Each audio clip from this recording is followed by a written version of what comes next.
O governo do Rio Grande do Norte confirmou até agora a morte de 26 presos na rebelião na penitenciária de Alcaçuz, a maior do estado.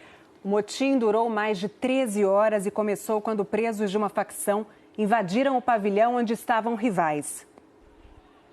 Foi a terceira grande rebelião em presídios do país desde o início do ano. O maior presídio do Rio Grande do Norte abriga mais de 1.100 detentos, o dobro da capacidade.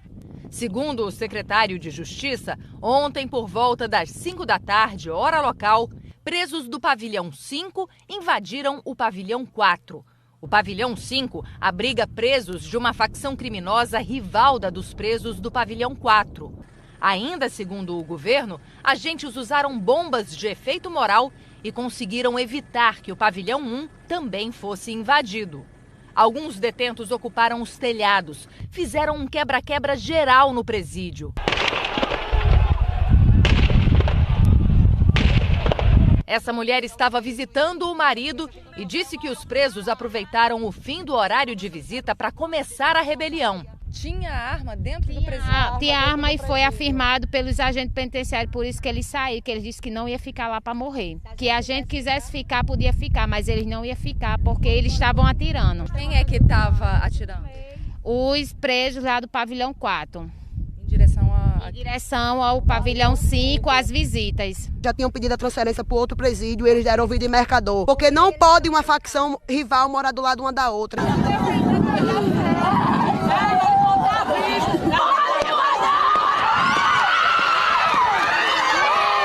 Por cerca de 2 horas, o presídio ficou às escuras.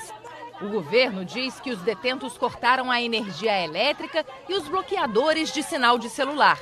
No desespero, mães e mulheres de presos chegaram a tentar atear fogo a um sofá na entrada da penitenciária. Elas foram contidas por policiais. A rebelião continuou durante a madrugada. Por volta das 5h30 da manhã, veículos blindados e dezenas de policiais foram posicionados do lado de fora. Às 6h50 da manhã, a tropa de choque e o grupo de operações especiais entraram no presídio. As autoridades disseram que os presos se entregaram sem resistência. Nós tornamos o ambiente cheio de gases e esses gases impediram o confronto separando as duas facções. A partir daí, as guaridas foram reforçadas, o perímetro externo do presídio também reforçado e isso evitou confronto e mais mortes. De longe era possível ver pavilhões destelhados, paredes queimadas, janelas quebradas. Há mais de um ano não há grades para manter os presos nas celas. O secretário de Justiça e Cidadania disse que há indícios de que eles tinham armas de fogo. Há informes de que há armas lá dentro, mas a gente só pode efetivamente confirmar quando essas armas foram apreendidas. Pela manhã, corpos decapitados foram agrupados pelos próprios detentos. No início da tarde, peritos do Instituto Técnico e Científico de Polícia entraram no presídio de Alcaçuz. Começou então o trabalho de recolhimento e identificação dos mortos. O número, segundo o diretor do Instituto, chegou a 27. A gente alugou agora uma carreta, de frigorífico para armazenamento de corpos, caso haja necessidade de se trabalhar mais com esses corpos para investigação e tudo mais.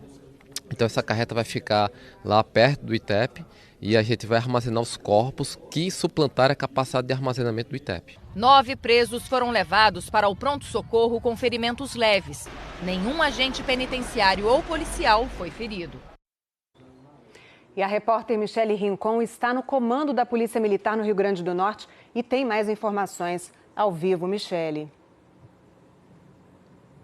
Boa noite, Poliana. Bom, aqui no comando da Polícia Militar está a carreta onde estão armazenados os 26 corpos e não 27, como eu disse na reportagem. Foi feita a recontagem e se chegou a 26 corpos que estão aqui dentro da carreta no comando da Polícia Militar. Agora há pouco, em entrevista coletiva, o diretor do Instituto Técnico e Científico de Polícia disse que o trabalho para a identificação desses corpos pode durar até um mês. Isso porque é preciso fazer o exame de DNA, identificação pela arcada dentária, pelas digitais e também pelos sinais corporais, como tatuagens ou então cortes. A entrevista coletiva também serviu para informar que 6 chefes de facções criminosas foram identificados e devem ser transferidos do presídio de Alcaçuz, mas ainda não se sabe quando e nem para onde. Evaristo. Obrigado, Michele.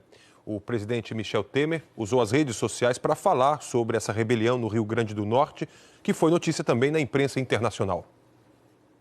A CNN destacou a superlotação no presídio de Alcaçuz. O New York Times disse que mortes violentas são comuns nas penitenciárias brasileiras. E o El País escreveu que a briga entre facções motivou os assassinatos.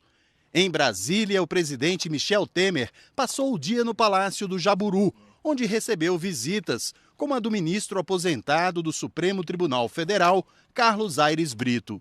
Numa rede social, Temer disse que estava acompanhando a rebelião no presídio de Natal e que determinou ao ministro da Justiça, Alexandre de Moraes, que prestasse todo o auxílio necessário ao governo do Rio Grande do Norte. Em nota, o ministro da Justiça lamentou as mortes na rebelião da penitenciária de Alcaçuz e agradeceu, em nome do presidente Temer, o empenho dos policiais que atuaram em defesa da sociedade, evitando fugas e controlando a situação. De acordo com a nota, o governador do Rio Grande do Norte, Robson Faria, agradeceu o apoio da Força Nacional. Segundo o Ministério da Justiça, a presença da força no estado por mais 60 dias já havia sido autorizada na semana passada. A nota conclui dizendo que, a pedido do governador do Rio Grande do Norte, o ministro Alexandre de Moraes autorizou que parte dos 13 milhões de reais do Fundo Penitenciário Nacional, liberados no fim do ano passado para modernização e compra de equipamentos, seja utilizada em obras para reforçar a segurança no presídio. O ministro Alexandre de Moraes recebe na próxima terça-feira aqui em Brasília todos os secretários de Segurança Pública dos estados e do Distrito Federal. Eles vão discutir medidas para enfrentar a crise do sistema penitenciário e para implementar o Plano Nacional de Segurança Pública, que tem 3 pontos principais: a criação de 30 mil novas vagas nas penitenciárias, a formação de 27 núcleos de inteligência, 1 em cada unidade da federação, e a separação de presos perigosos daqueles que cometeram crimes sem violência. Nós temos que parar de dar soldados para a criminalidade organizada. Nós temos que separar nos presídios, e quem não praticou crime grave, quem não praticou crime com violência ou grave ameaça, furto, estelionatos, esses devem ter outras penas, fora da penitenciária, para deixar a penitenciária para quem realmente precisa estar lá. E o El País escreveu que a briga entre facções motivou os assassinatos. Em Brasília, o presidente Michel Temer passou o dia no Palácio do Jaburu, onde recebeu visitas, como a do ministro aposentado do Supremo Tribunal Federal, Carlos Aires Brito.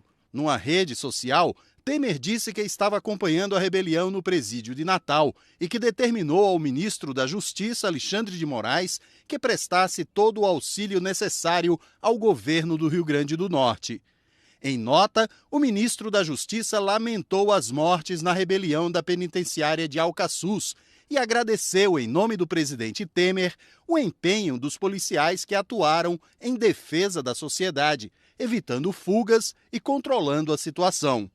De acordo com a nota, o governador do Rio Grande do Norte, Robson Faria, agradeceu o apoio da Força Nacional. Segundo o Ministério da Justiça, a presença da força no estado por mais 60 dias já havia sido autorizada na semana passada. A nota conclui dizendo que, a pedido do governador do Rio Grande do Norte, o ministro Alexandre de Moraes autorizou que parte dos 13 milhões de reais do Fundo Penitenciário Nacional, liberados no fim do ano passado para modernização e compra de equipamentos, que a gente quisesse ficar, podia ficar, mas eles não iam ficar porque eles estavam atirando. Quem é que estava atirando? Os presos lá do pavilhão 4. Em direção ao pavilhão 5, as visitas. Já tinham pedido a transferência para outro presídio e eles deram ouvido em mercador. Porque não pode uma facção rival morar do lado uma da outra.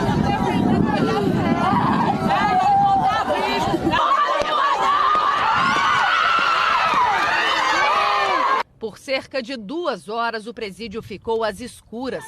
O governo diz que os detentos cortaram a energia elétrica e os bloqueadores de sinal de celular. No desespero, mães e mulheres de presos chegaram a tentar atear fogo a um sofá na entrada da penitenciária.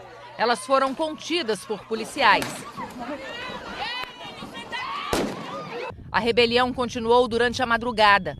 Por volta das 5h30 da manhã, veículos blindados e dezenas de policiais foram posicionados do lado de fora.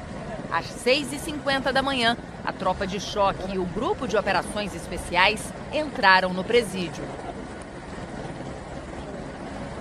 As autoridades disseram que os presos se entregaram sem resistência. Nós tornamos o ambiente cheio de gases. O governo do Rio Grande do Norte confirmou até agora a morte de 26 presos na rebelião na penitenciária de Alcaçuz, a maior do estado. O motim durou mais de 13 horas e começou quando presos de uma facção invadiram o pavilhão onde estavam rivais. Foi a terceira grande rebelião em presídios do país desde o início do ano. O maior presídio do Rio Grande do Norte abriga mais de 1.100 detentos, o dobro da capacidade. Segundo o secretário de Justiça, ontem, por volta das 5 da tarde, hora local, presos do pavilhão 5 invadiram o pavilhão 4. O pavilhão 5 abriga presos de uma facção criminosa rival da dos presos do pavilhão 4. Ainda segundo o governo, agentes usaram bombas de efeito moral e conseguiram evitar que o pavilhão 1 também fosse invadido. Alguns detentos ocuparam os telhados, fizeram um quebra-quebra geral no presídio.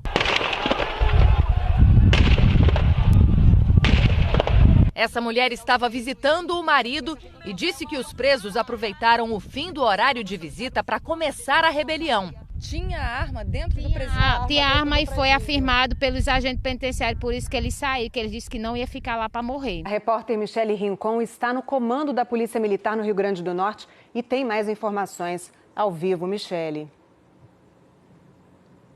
Boa noite, Poliana. Bom, aqui no comando da Polícia Militar está a carreta onde estão armazenados os 26 corpos e não 27, como eu disse na reportagem. Foi feita a recontagem e se chegou a 26 corpos que estão aqui dentro da carreta no comando da Polícia Militar. Agora há pouco, em entrevista coletiva, o diretor do Instituto Técnico e Científico de Polícia disse que o trabalho para a identificação desses corpos pode durar até 1 mês. Isso porque é preciso fazer o exame de DNA, identificação pela arcada dentária, pelas digitais e também pelos sinais corporais, como tatuagens ou então cortes. A entrevista coletiva também serviu para informar que 6 chefes de facções criminosas foram identificados e devem ser transferidos do presídio de Alcaçuz, mas ainda não se sabe quando e nem para onde. Evaristo.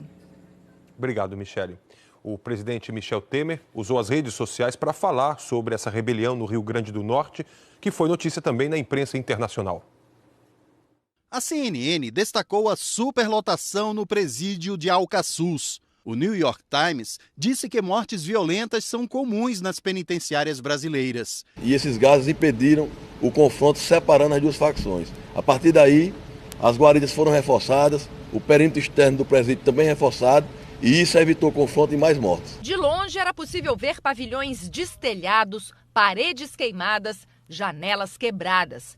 Há mais de 1 ano não há grades para manter os presos nas celas. O secretário de Justiça e Cidadania disse que há indícios de que eles tinham armas de fogo. Há informes de que há armas lá dentro, mas a gente só pode efetivamente confirmar quando essas armas foram apreendidas. Pela manhã, corpos decapitados foram agrupados pelos próprios detentos.